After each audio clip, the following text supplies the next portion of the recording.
Hello Facebook, j'espère que vous allez bien. En attendant que vous arriviez, je vais découvrir les nouveaux filtres là que j'ai ici. Je les avais pas vus ceux-là, c'est trop drôle. Là on dirait que j'étais au ski ou que j'ai fait une bonne séance d'UV. Ah, c'est trop fort. Non mais vive les filtres quoi.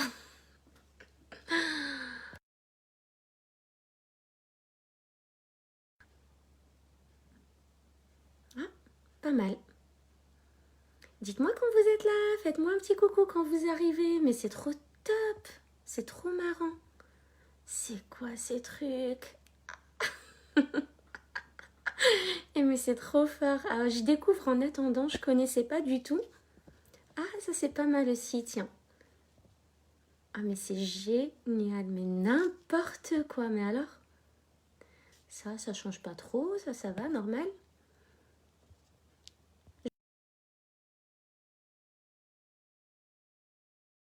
En tout cas, c'est trop marrant. Hey, je suis un lapin. Ouais, pas mal. Mais c'est fou. Aujourd'hui, on va parler de l'enfant intérieur. Je vais vous expliquer c'est quoi cette notion d'enfant intérieur. Comme ça, vous comprenez bien. Et en attendant, je navigue. Punaise. Ah, il y a un arbre qui pousse dans mon cerveau. En fait, ça se rapproche vachement de la réalité. L'arborescence. Je regarde, est-ce que ça tombe? L'arborescence, les idées arborescentes. Ah, mais c'est trop fou, mais en fait, il y en a beaucoup. Bon, je vais pas tous les faire. Dites-moi quand vous êtes là, comme ça je commence. Ah, vous parlez de l'enfant intérieur. Ah, c'est trop cool. J'adore. Alors, qu'est-ce qu'on va choisir? On va rester là-dessus. C'est ce qui a l'air d'être le plus ressemblant. Voilà, alors, les amis, je suis trop contente de vous recevoir aujourd'hui dans ce live qui va être plutôt court, mais en fait, j'ai une question qui me revient super souvent par rapport à l'enfant intérieur. On me dit souvent, mais c'est quoi l'enfant intérieur exactement? Comment tu expliques l'enfant intérieur? Comment ça se fait qu'on a un enfant intérieur? Comment écouter son enfant intérieur et comment se reconnecter à son enfant intérieur? Faites-moi un petit coucou quand vous arrivez, je suis pas sûre d'avoir accès aux commentaires. Ah si, je les vois. Ah si, c'est bon, il n'y a pas de commentaires, donc c'est cool. Du coup, on va parler de ça. Je vais vous dire comment moi je vois l'enfant intérieur et comment j'ai compris cette notion-là qui était aussi très très vague pour moi. Comment je peux vous dire ça? Je vais vous donner l'exemple. Si vous êtes parent et que vous avez des enfants, dès lors que vous mettez au monde un bébé, vous éprouvez de l'amour sans limite pour cet enfant. Cet enfant-là devient ce que vous avez de plus précieux. Vous avez l'impression de ne faire que un avec cet enfant. Vous avez l'impression que cet enfant est une part de vous-même. Et finalement, quand vous avez des enfants, c'est en quelque sorte se reconnaître dans ce que vous percevez en cet enfant. Vous voyez? Donc quand vous mettez au monde un enfant, vous éprouvez cet amour inconditionnel pour cet enfant et vous avez l'impression de ne faire que un avec l'enfant. D'accord? Donc si vous voulez, moi comment je pourrais vous expliquer ça? C'est en vous disant que l'amour que vous avez pour votre enfant, c'est l'amour que vous portez en fait en réalité à votre enfant intérieur. Imaginez juste, moi en fait j'imagine que le bébé que j'ai été réside encore en moi, que l'enfant de 3 ans que j'ai été, dont je me souviens, réside encore en moi, que la petite fille de 4-5 ans que j'ai été réside encore en moi. En fait, bien qu'on change physiquement, notre enfant intérieur est encore à l'intérieur de nous. Il est encore là, il est encore dans notre cœur. Donc l'amour que vous portez à votre enfant, c'est l'amour que vous portez à votre enfant intérieur. Donc des fois, c'est intéressant de conscientiser ça et de voir comment vous aimez vos enfants. Quel type d'amour vous avez pour vos enfants? Comment on traite nos enfants en fait? Nos enfants à l'extérieur, comment on les traite? Nos vrais enfants, ceux qu'on a mis au monde. Et ça nous donne une idée des fois douloureuse, de comment on s'aime intérieurement. C'est trop important. Et en fait, quand vous voyez l'amour inconditionnel que vous portez à votre enfant, et bien là, vous vous dites, waouh, je suis capable de m'aimer à ce point, moi, à l'intérieur de moi. Ben en fait, oui, on est capable de nous aimer et on est capable de nous détester à la fois. Et l'amour qu'on porte à notre enfant, c'est l'amour qu'on se porte à soi. Et juste reconnaître qu'on peut s'aimer soi à ce point, c'est déjà une prise de conscience à avoir pour se rendre compte d'à quel degré on s'aime en fait. Donc l'amour pour notre enfant, c'est l'amour qu'on a pour soi. C'est l'amour qu'on est capable d'avoir pour soi. Je vous donne l'exemple aussi de la peur. Quand on a peur pour nos enfants. Quand on a peur pour nos enfants, en fait, on a peur pour notre enfant intérieur. Et ça, c'est tout à fait normal parce que on a tous, si vous voulez, comment vous dire ça? L'enfant en nous, l'enfant à l'intérieur de nous, c'est notre part la plus précieuse. C'est notre part la plus lumineuse. C'est cette part qui ne fait qu'un avec nous. C'est notre part qui est dans l'amour inconditionnel à chaque instant. Parce qu'à un moment donné, en fait, nous, on arrive au monde avec ça, avec l'amour inconditionnel. Et à un moment donné, il y a l'ego qui commence à se construire. Et c'est que quand l'ego commence à se construire, qu'on quitte l'amour inconditionnel, qu'il y a cette dissociation entre la maman et son enfant, qu'il y a le je. L'enfant commence à dire je, c'est-à-dire on ne forme plus qu'une seule entité, c'est il y a moi et il y a lui. Mais ça ne veut pas dire que lorsqu'on se détache de l'amour inconditionnel, ça ne veut pas dire que l'enfant intérieur disparaît. Au contraire, cette flamme, cette étincelle de l'enfant intérieur reste dans nos cœurs à jamais. Elle reste à l'intérieur de nous. Donc, vous pouvez dire que l'enfant intérieur, c'est ce que vous avez de plus pur en fait. C'est votre innocence, c'est votre joie de vivre, c'est votre créativité, c'est votre vie sans limite, c'est cette part de vous qui croit que tout est possible, qui est dans l'amour inconditionnel. C'est cette part de vous qui n'a peur de rien en fait. Ça, c'est votre enfant intérieur. C'est cette part de vous, par exemple, concrètement, qui vous dit ouais, tu peux quitter ton job et tout ira bien. Parce que, crois-moi, tu vas trouver autre chose de mieux. C'est cette part de vous qui vous dit hey, Fouzia, ça me fait plaisir de te voir ici. Ah, je suis tes lives aussi, j'adore. Merci d'être là, ma belle Fouzia. Donc, je parlais de l'enfant intérieur. C'est cette part de vous qui vous dit que tout est possible, que quoi qu'il arrive, tout est possible. C'est cette... Ouais, ah oui, moi aussi, j'adore me connecter à mon cœur d'enfant. Et d'ailleurs, je peux vous faire une confidence, c'est que chaque soir, je guéris des blessures de l'enfance en me connectant à mon enfant intérieur aussi. C'est juste incroyable le travail que ça fait, le travail de guérison que ça fait. C'est juste génial. Et le jour où j'ai réellement compris cette histoire d'enfant intérieur, ça a été magique pour moi. J'ai eu l'impression de vivre dans un monde où la magie opère. C'est justement ce monde magique des enfants où c'est féerique, où tout est possible, c'est ça en fait. Et le jour où j'ai compris que, en fait, moi, aujourd'hui, je suis persuadée que tout est possible parce que je suis à 100% connectée à mon enfant intérieur. Ça a tout changé pour moi. J'avais pas compris ça comme ça, en fait. J'avais pas compris qu'en fait, le fait que je crois en mes rêves et que je crois en de grands rêves et que je crois au fait que tout soit possible, j'avais pas compris que c'était ça mon enfant intérieur qui s'exprimait au fond de moi, en fait. Nos enfants nous montrent exactement l'intelligence émotionnelle car ils sont vrais. Ouais, carrément. C'est l'enfant intérieur, c'est la part de nous qui est capable de créer sans limite. C'est ce qu'il y a de plus précieux en nous. Et se connecter à ça, c'est se connecter à ce qu'il y a de plus précieux au monde. C'est juste ça. Je donne la main à ma petite fille intérieure à chaque étape de ma vie. Ouais. Et puis, aller prendre cet enfant intérieur dans les bras, permet de guérir des blessures incroyables. Allez lui parler, allez connecter, se connecter. Je suis radieuse, Fouzia, parce que tu as loupé le début du live. Vas-y, retourne au début du live tout à l'heure, en replay, et tu vas comprendre pourquoi je suis radieuse. T'inquiète pas, c'est pas naturel. Donc, ce que je voulais vous dire, pour les parents, mais merci, je prends le compliment quand même.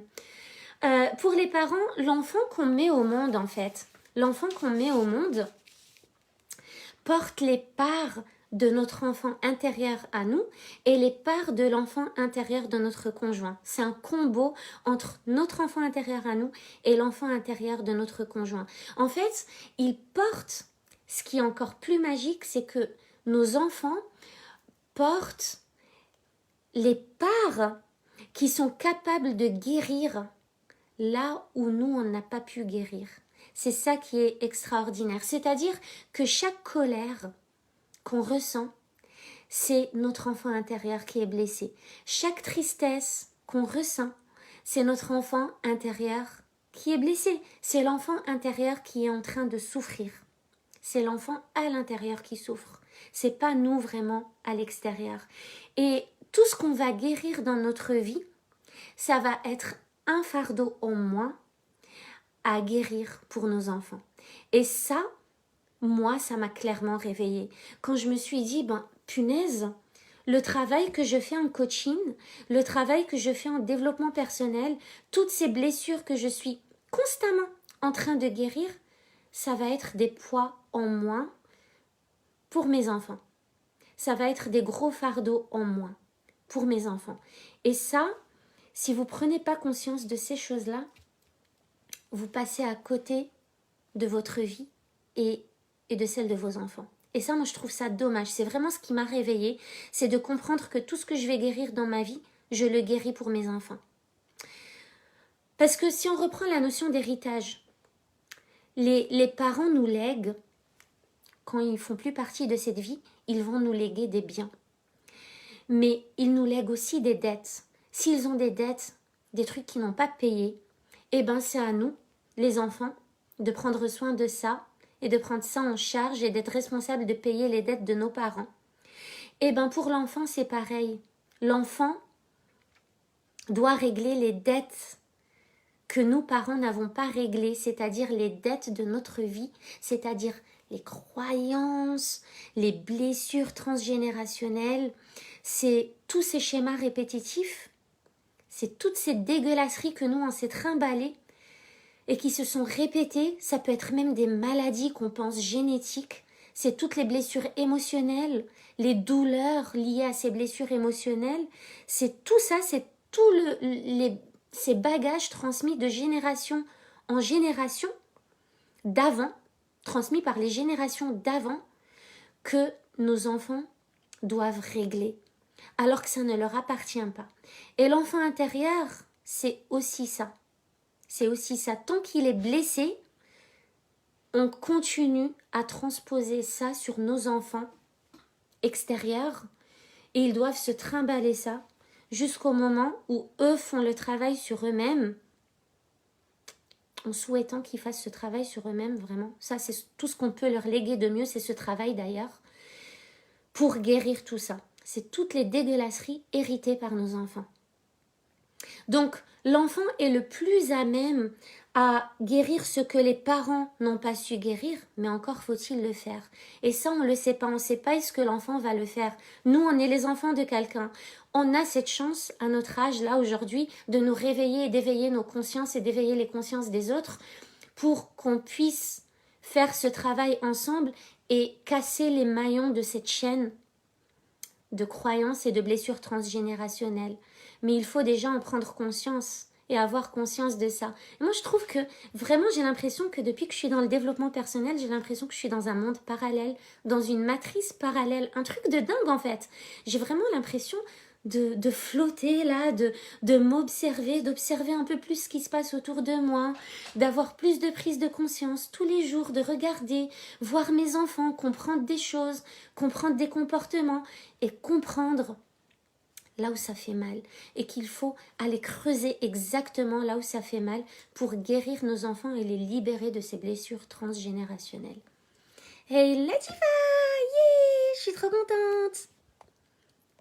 Alors Fouzia, ce travail de connexion me permet de ne pas attendre de l'amour et validation des autres à l'extérieur. Waouh, c'est magnifique ce que je dis. C'est magnifique ce que je dis, merci. Non mais c'est magnifique ce qu'on dit là tous.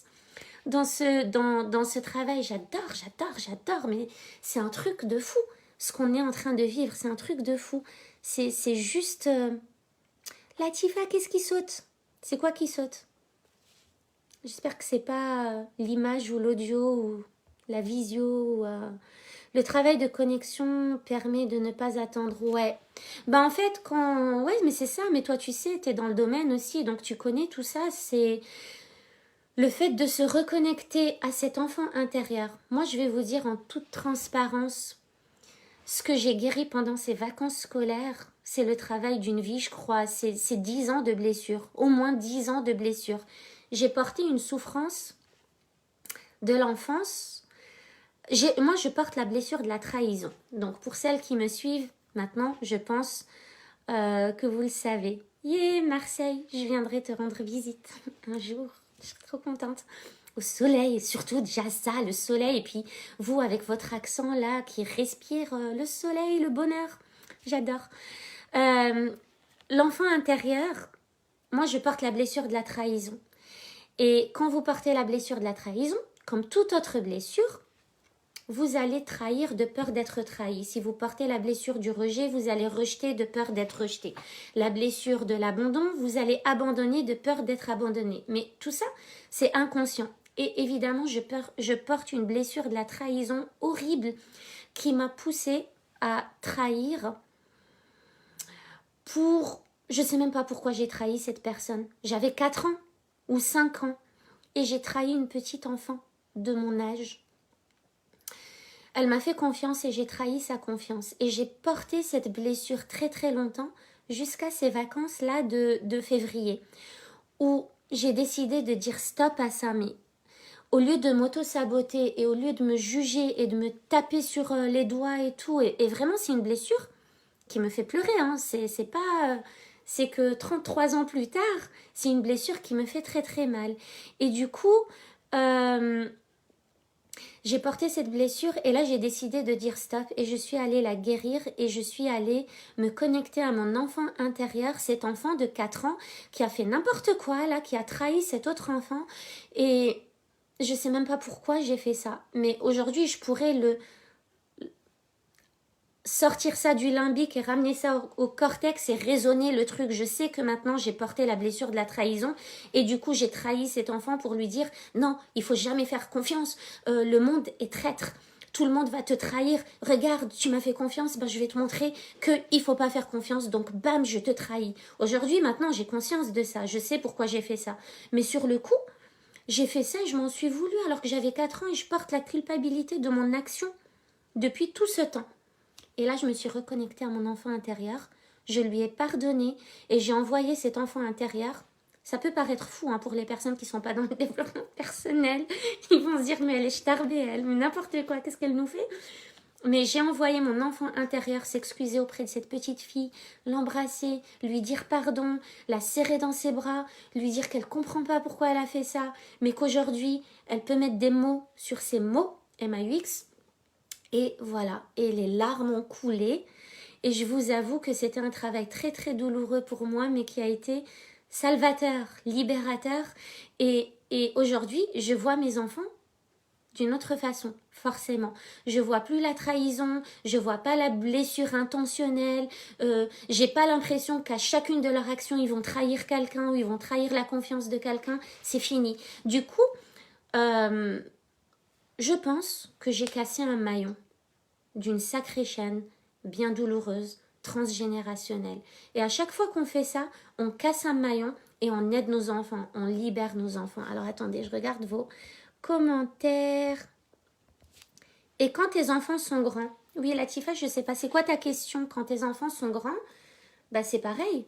C'est pareil. Tes enfants sont grands, ton enfant intérieur, il est projeté sur eux, même quand ils sont grands, et eux-mêmes commencent à développer leur enfant intérieur. Ils portent leur enfant intérieur. Donc, si tu as des enfants grands avec des grands rêves, c'est leur enfant intérieur qui s'exprime. Si tu as des enfants grands avec des tristesses et des blessures, c'est leur enfant intérieur qui est en train de souffrir. Et c'est quelque chose qui leur a été transmis par toi, par le papa, etc. Donc c'est comme ça, mais c'est inconscient. C'est pas quelque chose qu'on fait pour faire souffrir ou pour blesser. Mais quand on en a conscience, on peut arrêter ça. C'est ça la magie. On n'est pas là pour faire culpabiliser les parents. Ils ont fait ce qu'ils ont pu. Ils savaient pas, on savait pas. Même nous, on sait pas. Il y a des choses qu'on sait pas. Il y a des choses que nos enfants, quand ils vont grandir, ben, ils vont se dire, purée, ma mère, elle a un peu merdé sur ce coup-là, tu vois. Bah ouais, parce qu'on fait ce qu'on peut avec les outils qu'on a et les connaissances qu'on a et notre niveau d'intelligence du moment. Voilà. Alors, tac, tac, tac, tu parles d'un sujet d'un coup capable de sauter à... Ah oui, oui, ça saute à autre chose. Oui, les cerveaux en arborescence, c'est exactement ça. Alors, j'ai pas l'impression de rejeter, au contraire, j'ai du mal et c'est douloureux pour moi de me séparer de quelqu'un. Ben non, c'est pas forcément le rejet, tu vois. Moi, c'est la trahison et l'abandon.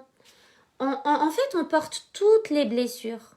Les 5 blessures que vous connaissez, l'abandon, le rejet, la trahison, l'injustice, l'humiliation, on les porte toutes. Mais il y en a 2, je crois, qui prédominent. Et moi, c'est l'abandon et la trahison. Mais je sais que j'ai l'injustice qui est aussi très très forte. Alors, mais par contre, quant à la blessure du rejet, tu vas rejeter. Alors, je pense que tu es en train de me dire que tu as la blessure du rejet, mais que tu n'as pas l'impression de rejeter. Je pense que c'est ça que tu es en train de me dire, Latifa. Ben, en fait, quand tu as la blessure du rejet et que tu n'as pas l'impression de rejeter, retourne la loupe sur toi et demande-toi est-ce que toi, tu ne te rejetterais pas parfois. Voilà. Donc, te connaissant, je pense que ça serait une piste à explorer. Tu n'as sûrement pas... tu ne rejettes sûrement pas les autres, mais tu te rejettes sûrement un peu toi. Et ton enfant intérieur aussi. Et il faut voir, est-ce qu'il y a des situations où tu as tellement peur de vivre le rejet que tu rejettes les situations? Est-ce que tu ne rejettes pas des choses là dans ton activité professionnelle? Est-ce que tu n'as pas rejeté peut-être une abondance dans ta vie? Ce genre de choses. Voilà. Donc j'espère que je te l'ai un peu mieux expliqué. Alors merci pour ton authenticité, sois douce avec toi, avec ton histoire. Tu as fait comme tu as pu, ouais c'est ça, non mais pouf. J'ai le live sur l'illimité. Ouais ça marche Fouzia, bon live à toi, bonne soirée à toi, merci d'être passé par là.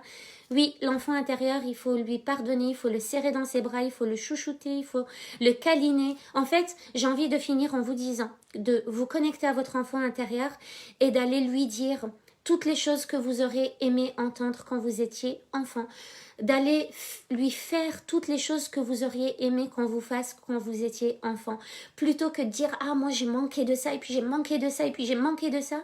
Allez se le donner soi-même en fait, allez le donner à cet enfant intérieur. Et je sais, ça peut paraître complètement fou, mais quand j'ai bien compris cette notion, je vous assure que ça fait partie de mes méditations chaque jour. Chaque jour, je vais chez cet enfant. Si pour moi, cet enfant intérieur a manqué d'affection, je lui donne de l'affection. Si pour moi, cet enfant intérieur a manqué d'attention, je lui donne de l'attention. S'il a manqué de paroles positives, je lui donne des paroles positives. Je lui dis tout ça. Du coup, ça permet de guérir, et ça permet de laisser nos enfants rayonner en fait, de les libérer de nos propres fardeaux. Donc voilà, ça c'est, je pense que je vous ferai un autre live là-dessus parce qu'il y a beaucoup plus à dire, mais je trouve ça juste magique et extraordinaire.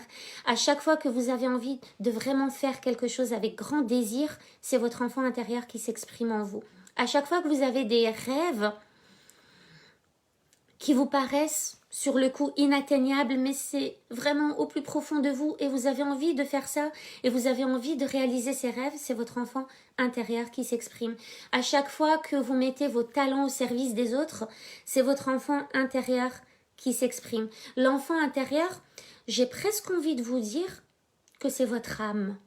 C'est votre âme. tout simplement. C'est ce qui vous dit de faire des choses incroyables, c'est ce qui vous dit d'être dans la joie tout le temps, c'est ce qui vous dit d'aller manger un pot de glace dans le canapé devant un film, c'est ce qui vous dit, voilà, c'est ce qui vous dit d'aller vers un bien-être sans culpabilité, sans jugement. Je vous souhaite une bonne soirée et je vous dis à demain. Bisous Latifa, bisous Fouzia, bisous à toutes et je vous dis à très très vite. Bye bye.